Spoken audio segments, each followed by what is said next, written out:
I'm 46, a mother, a fighter, and until recently, a silent sufferer. My 2 daughters, my heart and soul, are 17 and 15, and we've weathered a storm no child should ever face. Last year, death came for my ex-husband, but instead of peace, it left behind chaos. See, the man wasn't just cheating. He was building a new family behind our backs. He fathered 2 boys with another woman, his mistress. She's gone too now, claimed by the same tragic accident. And now, 2 orphans, 2 half-brothers, strangers to my girls. But they weren't just strangers. They were symbols of betrayal. My daughters were the ones who uncovered the truth, the texts, the photos. They exposed the lies, and in doing so, lit the fuse that shattered our family's foundation. We began therapy. We tried healing, but my ex's parents, 2 judgmental hypocrites in their late 70s, refused to let us breathe. They wanted custody of my daughters. They wanted to move into our home. They wanted to rewrite history where they were the victims. Their words dripped with manipulation. We just want to help. But help? From the same people who called my girls liars when they exposed the affair? Every visit was a battle. Every phone call, a reminder that even after his death, he continued to haunt our lives. And then came the birthday incident. My youngest daughter's special day was supposed to be sweet, simple, joyful. A trip to the weekend market, a place filled with the smell of fresh bread, farm-grown apples, and the buzz of morning chatter. I gave her cash and told her to have fun. I wanted her to feel free, just a kid again. But then my phone rang. Her voice was trembling. "Mom, some women, they won't let me go. They're yelling at me." My blood ran ice cold. My feet moved before I could think. My eldest grabbed her coat. We ran through the crowded stalls, and there she was, cornered like prey, 6 elder women, their faces pinched with righteous fury. "Ungrateful girl, your poor grandparents, you're no Christian child, refusing to love your baby brothers." My daughter stood frozen, her face pale, her eyes wide with terror. Her arms clutched the candy she had picked out. I stepped in. "Back off." My body shook with fury. I told my eldest to get her sister to the car and pay for the treats. Then I turned to the women. "You don't speak to my children, ever." One of them sneered. "You failed your husband. You disobeyed your in-laws." My breath caught in my throat. "You mean the cheater? The liar who betrayed his wife and daughters?" The shouting escalated. The market staff finally intervened. We were asked to leave, but the vultures followed, right up to the car, like they wanted to make sure their poison sank in. That night, after my girls were safely in bed, I finally broke. I logged onto Facebook, and what I found shocked me. A friend from the church had messaged me. He said, "I'm sorry, but you need to see what your ex-mother-in-law posted." There it was, a blistering sob story, full of lies. According to her, I had thrown them out. I hated their surrogate grandsons. I was barren and ungrateful. My girls? Heartless. She claimed the affair babies were actually surrogates, that I couldn't give their son more children, so he and another woman blessed us. It was beyond disgusting. And worst of all, the church believed her. I stared at the screen for a long time. My fists clenched, my jaw locked. No more, no more. She wanted to play dirty? I could play smarter. You see, I had everything. Every text message, every cheating photo, every email of them harassing my girls, even the one where they called my daughters bastards, where they said it was their fault their father died. I made copies, high resolution, glossy, and undeniable. And I started assembling, not just pages, but binders, disguised like hymnals, with a twist. I spent the entire night preparing. Every binder was carefully crafted, each one disguised with a matching church hymnal cover. You wouldn't know what you were holding until you opened it, and then the first image would hit you like a thunderclap. There, in full color, my ex-husband and his mistress, passionately entangled on the couch in my living room. her blouse half open, his wedding ring still on. Beneath the image, I had written in bold, "The real love story of ex-husbands Justin and Mistress Emma." The next few pages followed like a crime dossier. Text messages confirming the affair, receipts for hotel rooms, late-night messages gloating about fooling me, screenshots of his mother saying things like, "It's for the best. That woman, me, never gave you sons." I didn't stop there. I included the message where my daughters were called bastards and the one where they were blamed for his death. If they had just kept their mouths shut, my son would still be alive. It was monstrous. And now it was going to be public. I arrived at the church before Sunday service. The morning air was still, holy, fitting for what I was about to do.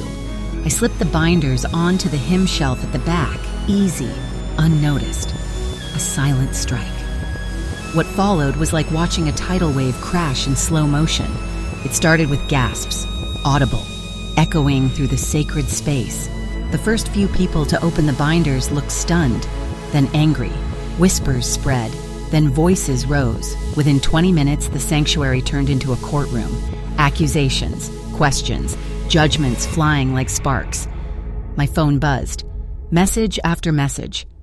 "What did you do? Is this true? They're leaving the church." My ex-mother-in-law? She fled mid-service. One member said she screamed, "It's all fake. She faked it." But the evidence was too thorough, too real. The pastor himself called me. I answered calmly. "I only told the truth," I said. He paused. "Well, they've been removed from our congregation. The damage, it's severe." He didn't sound angry. He sounded disappointed. Not at me, at them. That week, my daughters got letters, cards, even cookies. "We're sorry. You're brave. We didn't know." One letter made me cry. "You're not the ones who sinned. We see you now." I had been painted as the villain, but truth has a way of cleansing falsehood. The church that once judged us now opened its arms, invitations to come to youth nights. A woman offered to help my daughters with college applications. Another brought us handmade scarves. We didn't go back to that church. We had no need to, but we finally had peace. As for my ex-in-laws, they vanished from public eye. A final post appeared on my ex Emiel's page. "No one cares for the elderly. No one protects family anymore." She still painted herself as the victim, but there were no comments, no likes, only silence. The Facebook group that once rallied behind her turned her away. A few members, privately, shared they had seen through her for years, that the truth just gave them permission to act. My ex had left them a small fortune, his life insurance and savings, and yet they wanted more. They wanted control, power, worship. But all they had now was each other. Do I regret it? No. Would I do it again? Absolutely. My daughters were publicly shamed, attacked, and emotionally brutalized. The people who should have loved them weaponized religion and lies to try and break us. But we didn't break. We exposed. We reclaimed our voices. My daughters now walk with their heads high. Therapy continues and healing takes time, but they know they were right to speak out. They know their mother will go to war for them. And me, I've learned something profound. Sometimes, the most Christian thing you can do is reveal the truth, even if it burns the church down. Let this story be a lesson. Never mistake silence for weakness. Never think a mother's love won't become fire when her children are harmed, because truth isn't quiet. And justice? It has a way of finding its moment. If this story hit you deep, smash that like button and drop a comment. What's the most satisfying act of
justice you've ever seen. And don't forget to subscribe for more true stories where betrayal meets righteous revenge.